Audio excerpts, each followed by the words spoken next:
The chime of crystal against the microphone rang like a summons, and the room fell still. Under chandeliers that scattered light like ice, my husband lifted his glass and smiled, as if grace belonged to him.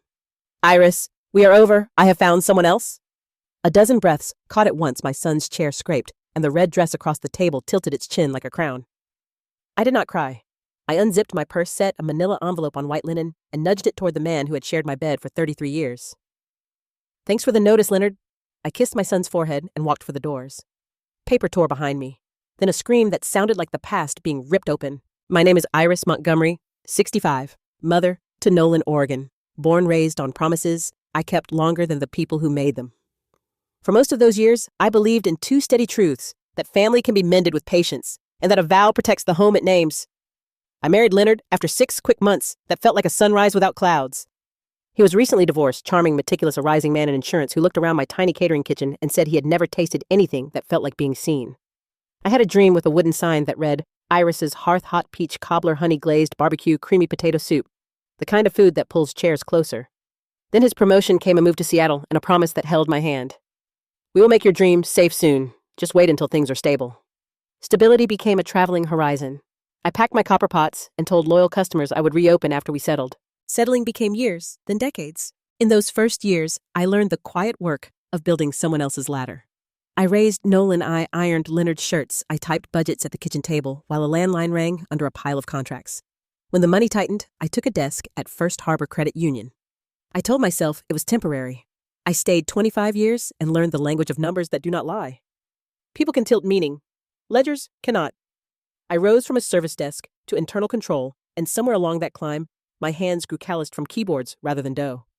I kept our ledgers balanced, and the gentler parts of our life, steady anniversaries with roses, birthdays with candlelight, Nolan's concerts with a seat saved near the center aisle. Leonard became a partner, then started his own firm. I co-signed the loan because I believed marriage is a single boat. He hired a young secretary named Tessa and praised her focus. I nodded and cooked dinner. 6 months before Nolan's wedding, I opened a drawer to find a silver envelope with a name I did not recognize. The logo read, Chase Sapphire Reserve, the kind of card that carries a certain sheen. On the statements glowed restaurants we never visited, a hotel where the lobby smelled of money, and a jewelry store whose lights I had admired only from the far side of glass. My questions came out simple. When did you open a sapphire card? He gave me a rehearsed smile and said it was for client entertainment. Tessa handled reimbursements. Everything was routine. I had spent too many years watching numbers tell truth to mistake routine for coincidence. I began writing what I saw with the patience of a bookkeeper who knows small lines form the full account. Late showers, face-down phone, the faint scent of perfume that was never mine. I called it my irregular log and kept it with my recipes in a drawer no one noticed. One Friday after work, I balanced our retirement account and felt my stomach go still. The balance had dipped by tens of thousands across small transfers that moved with the steadiness of a clock. Not a branch hacked off in one swing, rather a careful trimming that expected no one would measure the loss. I traced each code because banking leaves a breadcrumb for those who know where to look. The recipient name repeated until the page seemed to blink. Leonard Pierce and Tessa Clark. It is a strange thing to watch your future siphoned into a stranger's life and to feel your pulse slow instead of race. I printed every page, scanned, duplicated, labeled, then closed the drawer and stood in the quiet kitchen where I used to knead dough at dawn. Numbers do not rage. They simply reveal. The next morning, I carried a stack to an office of glass and quiet, where Naomi Reyes, a college friend turned family attorney with a voice like velvet over steel, read my packet without hurry. When she reached page 17 of our old prenuptial agreement, she tapped a clause we had both forgotten. A fidelity clause written in Leonard's hand long ago to protect him from a fear that never left him. In the event of adultery, all asset protections are void. Division returns to state law. Naomi looked up with eyes that warmed and sharpened at once. With these records, we can request a temporary freeze on accounts file first and place the truth in the only language it respects. Not scandal, not shouting, but preparation. For 6 weeks, I became the gentlest version of myself. I poured Leonard's morning coffee. I smiled at supper. I asked about his day. He grew lighter, sometimes generous once with a bracelet. I did not need the kind of gift that explains itself to anyone who can read a statement line. I practiced the sentence I would use when the stage he chose became the place he could not control. Thanks for the notice, Leonard. I rehearsed it until my voice did not shake. The afternoon of the wedding arrived as clear as rinsed glass, crimson maples outside crystal lights, within white roses that smelled like beginnings. When he tapped his glass and delivered the end of our marriage as if it were a toast, I was already standing in my own calm. The envelope moved across linen. The kiss warmed my son's brow, and my steps measured the distance between a vow misused and a life reclaimed. The scream behind me did not startle me. I knew exactly which page his eyes had reached the fidelity clause. He wrote the court order that froze the assets he thought untouchable, the ledger lines that told the story he never believed I would share. I did not plan the scream that followed me into the night air, but I recognized it the way a farmer knows thunder by scent. Leonard's voice hit the foyer as I reached the steps. The doors breathed open, and he stumbled out under the portico lights with the panic of a man who has just read the inventory of his own mistakes. "Iris, wait, not here, not tonight," he gasped, clutching the envelope as if it might grow merciful. Beyond him, the hall had gone terribly quiet, the kind of hush that collects when good people witness something they wish they could unsee. Through the glass, I could make out Tessa's red dress, half risen from a chair, eyes fast on the pages, her mouth pinched into disbelief. At my back, the maple leaves ticked like a clock. I felt strangely rested, the way one feels after finally turning off a machine that has droned for years. "You chose here," I said gently, and I walked past him back into the light he had wanted to control. The guests did what guests do when the script shreds. They looked for the next line. Nolan stood at the head table with a face I knew from his childhood when he learned that a scraped knee can bleed more from pride than skin. Grace had her hand on his sleeve, her voice too soft to hear. I set my bag down, lifted one page from the stack Leonard had dropped, and spoke to the room because I wanted Nolan to hear the truth without rumor fastening to it later. For 18 months, transfers left our retirement in steady drips. They landed in an account named for my husband and another woman. The numbers correspond to nights away and charges that match hotels and jewelry. I will not ask you to judge. I only want the facts to breathe. I set the page down and turned it toward Leonard, the italic line on the old agreement catching the chandelier light like a thread of wire. "You wrote this clause," I said not unkindly. "All the protections you built for yourself fall to state law if you break the promise you asked me to keep. The court recognized it this morning at 8:00 a.m., and the assets are paused until division. It is not revenge. It is the math of consequences." Someone in the second row exhaled so loudly the sound made a path through the stillness. Tessa reached the table, then cheeks bright with either fury or shame, and jabbed a finger at the line that undid the illusion she had been sold.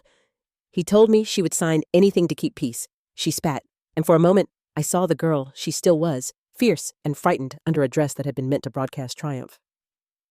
I answered her as if she were one of the young women I would teach later in my kitchen. "Peace that demands silence is not peace. It is a bill someone else wants you to pay." She looked at Leonard, then with a face empty of faith gathered what remained of her dignity and left. The doors closed on her heels. Leonard watched the space where she had been, and I watched the man I had once believed could carry us both. He tried the old currency apology printed in haste, promises drafted on air. "Iris. I lost myself. We can fix this quietly. We can talk tomorrow morning," he said, stepping toward me until the memory of the envelope made him stop. I thought of the sleepless years of my hands moving across a keyboard at 2:10 a.m., while he slept through the alarm of his own wandering. I did not feel cruel. I felt finished. "Take responsibility," I said, and turned to Nolan. "Son, I will not let this break your wedding. Dance if you can. Begin anyway." He nodded, jaw tight, and pulled me into a quick embrace that said more than we had said aloud in months. When he let go, I left a final copy of the clause on the table, because I wanted the truth to have a place to sit, and I walked out into the late evening where the air smelled like cut roses and cool stone. At home, after 11 sundered p.m., I placed my keys in the small bowl by the door and felt the quiet rush around me, like a tide turning. The kitchen lamp threw a circle on the table where my mother's old ladle lay beside the stack of scans and notes. I poured water, watched the steam rise, and opened the leather notebook that had begun as a ledger and had become a record of becoming. The night made space for the shape of what would come next. In the morning, Naomi would file the copies, stamped and sealed, then request an inventory under oath. In a week, we would begin the slow sorting of a life built by two and squandered by one.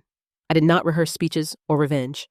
I listed tasks, changed passwords, and wrote 3 words on a sticky note I pressed to the fridge door: patience and proof. The days that followed moved with a measured cadence. At 9:15 a.m. on Monday, Naomi called to confirm the freeze order had held and that Leonard's counsel had asked for a meeting. The voice on the other end already bending toward defense by habit. At 3:40 p.m., a friend texted a link to a small item in the business section noting a temporary halt at Pierce and Associates while internal reviews were conducted.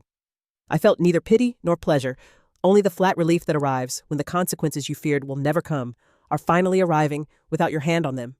At 6:30 p.m., I stirred soup and watched the pot as if it were a compass, the broth circling toward a point that had been waiting since 1992 when I first hung a wooden sign with my name on it.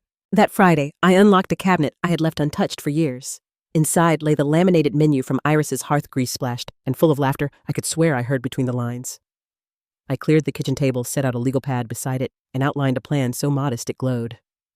I would start small, a home kitchen with a weekly pre-order list, 2 mains, 1 soup, and a tray of the peach cobbler that had once paid my rent. I would name it Iris's Second Hearth because some homes are built after the first fire. At 7:20 p.m., I called Nolan to tell him. He was standing on a balcony with Grace voices full of the wind that runs along a new life. "Do it, Mom," he said. "Let me carry the heavy pans." He laughed, and the sound braided with my breath until it felt like air worth saving. On Saturday at 8:05 a.m., I drove to the market with a list that read, like a memory, peaches, cinnamon, butter, flour, chicken, onions, parsley cream. The vendor with the strong hands measured sugar into a brown bag and asked if I was baking for a crowd. For a beginning, I answered. He tipped his cap and said, "Beginnings need sweetness, or we do not recognize them when they arrive." I carried the bags to the car and watched sunlight ladder down a row of windows, the city making room for a woman who had finally stepped out from behind her own decorum. By the time the first customers arrived that spring, the sign above my door read, "Iris's Second Hearth, Comfort Food, Warm Hearts." The name had come to me one morning while folding receipts, the sense that life like baking always allows a second rise if you give it enough air and patience. The kitchen smelled of butter thyme and cinnamon. I had started small chicken pot pie, roasted vegetables, and my old peach cobbler that once made people linger longer than they planned. Nolan helped with deliveries, Grace with design, and each night I closed the register with quiet disbelief that people still wanted what I could make with my own hands. In the early months after the wedding scandal, Leonard's firm unraveled in the papers. Clients withdrew, partners resigned, and one headline read, "Adultery Clause Reverses Fortune." Naomi sent me a clipping with a note, "The truth bakes better when left on low heat." I smiled, folded it once, and tucked it away. I did not need to savor his downfall. Watching the universe balance itself was enough. My peace came not from victory, but from the hum of my oven and the sight of my son carrying trays through the doorway. 3 months after the court finalized the settlement, I stood once more before a judge. Leonard kept his eyes lowered. While the ruling was read, I would retain the Green Lake House, most of the investments, and full restoration of the retirement fund he had drained. I declined to pursue criminal charges. Naomi whispered that not everyone can walk away this clean. I told her it wasn't cleanliness I wanted, it was closure. When I stepped outside into the Seattle drizzle, the air smelled like rain on cooling metal, and I realized peace does not roar. It exhales. The following winter, the restaurant bloomed into something I hadn't expected. Local papers wrote kind reviews, neighbors brought flowers, and women my age began stopping by just to talk. They'd sit at the counter with coffee and ask how I'd done it, how I'd started over after losing almost everything. I always gave the same answer. You don't start over. You start from experience. Some came back weekly. We cooked shared recipes, sometimes tears. I began offering free Saturday classes for women who'd once called themselves too old for change. We laughed, burned a few pies, and learned that even mistakes smell sweet if you open the window fast enough. Nolan and Grace visited often. Their marriage seemed stronger for what it had endured on its first night. My son would sometimes pause mid-conversation, watching me stir a pot and say quietly, "You seem lighter now, Mom." I'd nod, because I finally stopped measuring my worth by someone else's hunger. He'd smile the same smile he had as a boy, watching cookies rise through the oven door. One gray morning, nearly a year later, the phone rang with a name I hadn't spoken aloud for months. Leonard Pierce. For a long moment, I just listened to the silence between the rings. Then I answered. His voice came, faint-thinned by distance and regret. "Iris, I'm sorry for everything, for what I took, for what I didn't see." I watched the street outside, where the first snow had begun to fall, flakes melting on the glass. "Leonard," I said, "I wish you peace, but not with me." We both stayed quiet, 2 ghosts, acknowledging the walls they built. Then the line clicked, and the room felt cleaner somehow. That night, I stayed late after closing, wiping counters, humming softly to the rhythm of the dishwater. I looked around the kitchen at the copper pots shining like small suns at the chalkboard menu, filled with new dishes at the lavender Grace had hung near the window. The air was full of cinnamon and vanilla, the smell of forgiveness in its gentlest form. I opened my old leather notebook and wrote, "Justice is not about someone else's ruin. It's the freedom to live without their shadow." When I turned off the lights, one small lamp stayed on above the stove. Its glow flickered across the sign that read, "Patience and Proof." 2 words that had once saved me now guided every new recipe, every decision. Outside, the city exhaled through its cold streets, and I thought of all the women still waiting for permission to begin again. I wished I could tell them what I had learned, that storms don't just destroy, they reveal. And if you rebuild with your own hands, the roof holds stronger than before. So here I am, 66, standing in a kitchen that smells like rebirth-proof cooling on the counter, and peace settling in the corners. I no longer bake for survival. I bake to remind others, and myself, that even after betrayal, you can still create warmth from what was once cold. If this story reached something in you, Tell me in the comments where you're watching from. Maybe your sky looks different, but our courage feels the same. Like, share and subscribe so more hearts can find their second hearth too.